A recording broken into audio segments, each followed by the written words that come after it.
excuse me. No, excuse me. No, excuse me. Yeah. Sorry guys, it's kind of hard to get out of your own way.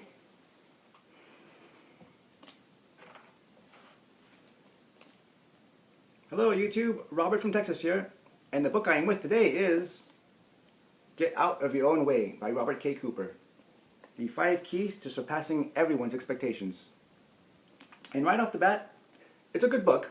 It's a thick book, so there's a lot to read in here, and you can't, I don't think you can just choose a chapter you like and get something out of it. I mean, you can, of course you can. But I mean, it's best if you read it from beginning to end. It's not one of those kind of books where you want to learn about focus and you just go to the focus chapter and get what you need and you're done with it.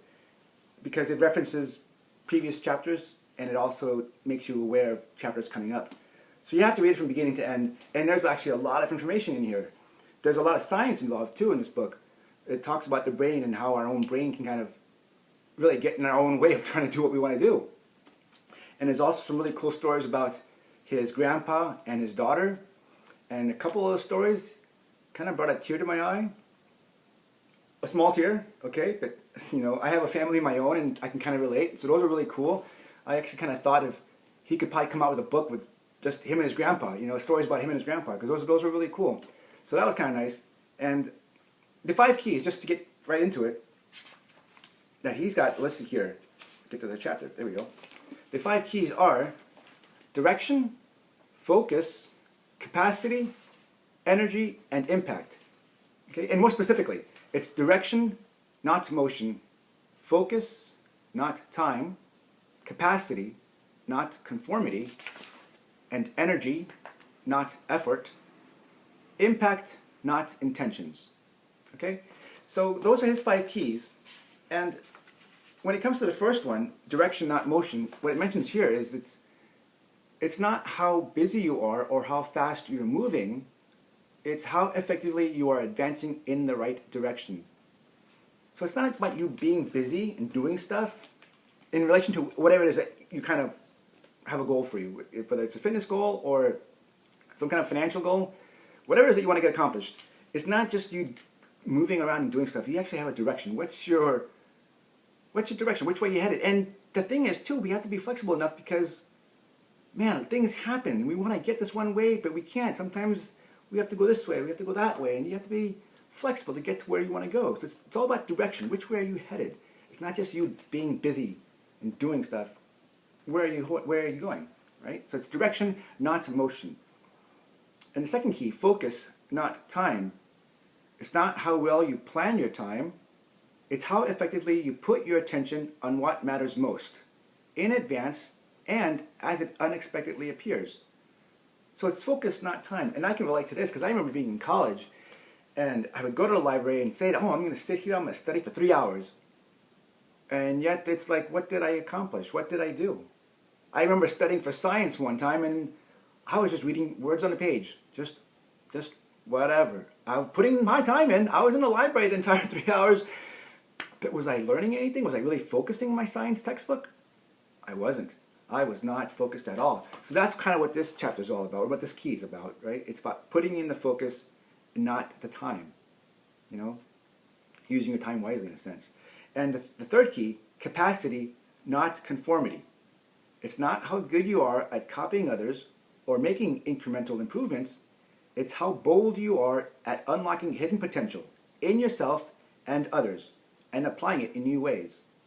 So here, in this particular chapter, we learn more about the brain and how it works and how it relates to, gosh, he mentions brain in the gut, brain in the spine, the brain in your heart. And that was kind of cool. I think that was probably my favorite chapter of the whole book. Well, I kind of like anatomy anyways. But capacity, not conformity. It's like our brain really does stop us from doing what we want to do because it's gotten so used to one way of doing things. So we learn about how to get out of that rut, if you will, and how thinking about what we want to do can really make a difference in our lives. The fourth key, energy, not effort. It's not how hard you try or how long you work. It's how effortlessly you get more of the right things done. getting more of the right things done. That was also kind of key for me. This chapter I also kind of, honestly, I think I liked also. Because, man, it's not how hard you try or how long you work. You know, it's how effortless are you getting more of the right things done. I relate this book a lot to fitness and fitness goals. And when you go into the gym, and we go to the gym and we put a lot of effort into it. We spend, again, an hour at the gym, and we'll do, this is just for example, we'll do 50 curls, bicep curls, with 1 pound weight. And we do the 50, you know, and it's, man, I did 50 with 1 pound. Right? And you could have done 10 pounds, do 20 reps, or even do a 20-pound weight and do 10 reps. You know, how much effort, you know, goes into it is not, it's better if you put your energy into it. Does that make sense, you guys? Like, in relation to, you did the workout, you did the biceps curls, right? But how much energy did you really put into it? You know, you could have gotten a whole lot better workout had you put your energy in doing the exercise that was more challenging, not just saying I did the exercise.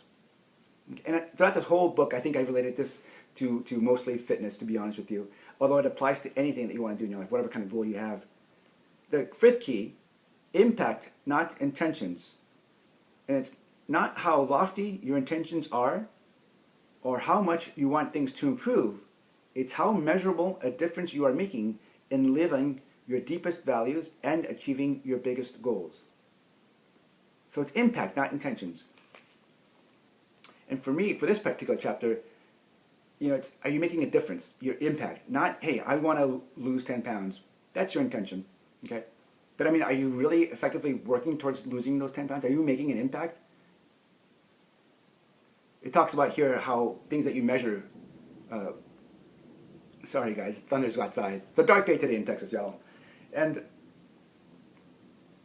when it talks about measuring things, how it's your impact. And again, I relate all this to exercise. It's, you want to be able to quantify your workouts. You know, when you want to weigh yourself, where are you? You want to write down your workout. You want to see how many reps did you do? What was the weight you used? Something that you can refer to so you can see that you're making an impact. You're making a change. It's not just, hey, yeah, I'm gonna go to work out. I'm gonna do the biceps curls. You know, how effectively was your workout? Did you really make a difference to your muscles, to your biceps muscles? You know, what was the impact you made? Okay, guys. So that's it. That was the book. It's Get Out of Your Own Way: The 5 Keys to Surpassing Everyone's Expectations. And for me, again, I related this book a lot to fitness and fitness goals, fitness challenges.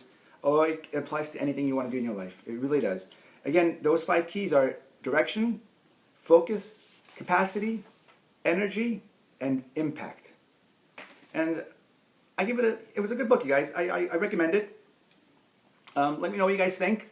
Comment, like, subscribe. It helps me out, to be honest with you. And all right, you guys. I hope you guys are all having a good day, and I'll talk to you later. Bye. So, funny story about this book is that I liked the title, Get Out of Your Own Way, but I was torn about whether I should get the book or not, because I had already bought plenty of books, and I'm like, I don't want one more, but I like the title so much, Get Out of Your Own Way. It just sounded so cool. And I popped open the front cover, and with best wishes, Robert. Can you guys see that? With best wishes, Robert. And it was like, whoa, this book is talking to me. It's for me. With best wishes, Robert. But then it just dawned on me that the author's first name is Robert also. It's an autographed book. It says, with best wishes, comma, Robert. But anyways, I just thought that was kind of funny how I thought the book was somehow magically for me. But the author's name is Robert as well. All right.